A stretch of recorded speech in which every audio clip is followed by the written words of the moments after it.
வணக்கம் நண்பா. ஃபினான்ஸ் சீரிஸ்ல மூணாவதா இன்னைக்கு நம்ம என்ன தெரிஞ்சுக்கிற போறோம் அப்படின்னு பார்த்தோம்னா, எந்த ஒரு இன்வெஸ்ட்மெண்ட் பெஸ்ட் இன்வெஸ்ட்மெண்டா இருக்கும் அப்படிங்கறத இன்னைக்கு நம்ம வந்து தெரிஞ்சுக்கிற போறோம். சோ அந்த இதுல நம்ம ரெண்டு டாபிக் வந்து எடுத்துருக்கோம். ஒன்னு என்ன அப்படின்னு பார்த்தோம்னா ஒரு இடம் வாங்குறது, சோ இன்னொன்னு என்ன அப்படின்னு பார்த்தோம்னா கோல்டு வாங்குறது. சோ இந்த ரெண்டுலயும் கம்பேர் பண்ணல எந்த ஒரு இது வந்து ரொம்பவுமே பெஸ்டா இருக்கும் அப்படிங்கிறது ரொம்பவுமே முக்கியம். ஓகேவா ஃப்ரெண்ட்ஸ்? சோ நான் இப்போ வந்து இடம்னாலும் சரி தங்கம்னாலும் சரி சும்மா டாப் கியர்ல இருக்கு. சோ 5வது கியர்ல தான் இருக்கு. இன்னமும் வந்து குறையவே இல்லை, குறையவும் குறையாது, குறைஞ்சாலும் மறுபடியும் ஏற தான் செய்யும். சோ இப்போ இந்த ரெண்டுல எதை வந்து சூஸ் பண்றது அப்படிங்கிறது அப்படின்னா, நான் சொல்றது என்ன அப்படின்னு பார்த்தோம்னா கண்டிப்பா கோல்ட வந்து பை பண்ணுங்க அப்படின்னு நான் சொல்லுவேன். சோ ஏன் அப்படின்னு பார்த்தோம்னா உங்களால கோல்ட 1 கிராம் 2 கிராம் அப்படிங்கிற அளவுல வந்து வாங்க முடியும். அதே இது இடத்தை உங்களால 1 சதுரடி 2 சதுரடி அப்படின்னு வந்து வாங்க முடியாது. சோ உங்களால 1 சென்ட் 2 சென்ட் தான் வாங்க முடியும். அப்பனா உங்ககிட்ட லம்சமா அமௌண்ட் வந்து வேணும். சோ 1 லட்சம் 2 லட்சம் அப்படிங்கிறது கிராமத்துல. சோ நீங்க டவுன்ல போயிட்டீங்க அப்படின்னா 10 லட்சம் 12 லட்சம் அப்படின்னு வந்து டாப் கீழ வந்து இருக்கும். சோ அதனால நான் சொல்றது என்ன அப்படின்னு பார்த்தோம்னா கோல்ட இப்பவே வந்து பை பண்ண ஆரம்பிச்சிருங்க. சோ கோல்ட வந்து பை பண்ணல நீங்க செயினாவோ மோதிரமாவோ எதுவுமே வந்து செய்யாதீங்க. உங்களோட தேவைக்குன்னு வந்து செய்யவே செய்யாதீங்க. சோ அதை வந்து கோல்டு காயினா அப்படியே பாரா, அதாவது கோல்டு காயினா வாங்குனீங்க அப்படின்னா அது வந்து எந்த ஒரு கலப்படமும் இருக்காது. உங்களுக்கு 24 கேரட் அப்படியே கிடைக்கும். சோ நீங்க விற்க போறீங்க அப்படின்னா அப்படியே அதே ரேட்டுக்கு அன்னைக்கு ரேட்டுக்கு வந்து விற்க முடியும்.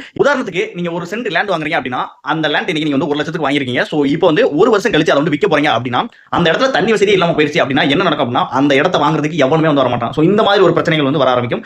அதனால நான் என்ன சொல்றேன் அப்படின்னு பார்த்தோம்னா நமக்கு இடத்தை விட இந்த கோல்டு அப்படிங்கிறது ரொம்ப முக்கியமான இன்வெஸ்ட்மெண்டா இருக்கும். சோ என்ன அப்படின்னா இப்போ ஒரு கிராம் கோல்டு 15,000 ரூபாய் விக்குது. சோ உடனே இப்போ வந்து நம்மளோட அமெரிக்க அதிபர் டொனால்ட் ட்ரம்ப் ஒரு அறிவிப்பு விட்டா போதும். சோ ஈரான் மேல போர் தொடுக்க போறோம் அப்படிங்கிற ஒரு அறிவிப்பு விட்டாருன்னா கோல்டோட ரேட் 20,000 போகும். சோ அந்த அளவு ரொம்பவே ஒரு முக்கியமான பொருளா இருக்கு. பாதுகாப்பான சேஃபஸ்ட் இன்வெஸ்ட்மெண்டா வந்து இந்த கோல்டு வந்து பார்க்கப்படுது. சோ அதனால நீங்க கண்டிப்பா கோல்ட வந்து பை பண்ணுங்க. சோ கோல்டு இறங்கினாலுமே கண்டிப்பா ஏறும். ஆனா ரியல் எஸ்டேட் அப்படிங்கிறது அப்படி கிடையாது. அந்த இடத்துல தண்ணி இல்ல அப்படின்னா யார் வருவா? உங்களுக்கு புரியுதா? அந்த மாதிரி தான் ரொம்பவே ஒரு முக்கியமான இடத்துல இந்த கோல்டு வந்து இருக்கு. சோ மறக்காம கோல்ட காயினா வந்து பை பண்ணுங்க. சோ இந்த வீடியோ உங்களுக்கு பிடிச்சிருந்தது அப்படின்னா கண்டிப்பா உங்க ஃப்ரெண்ட்ஸ்க்கு வந்து ஷேர் பண்ணுங்க. சோ மறக்காம நம்ம மார்ச் சேனலை சப்ஸ்கிரைப் பண்ணுங்க.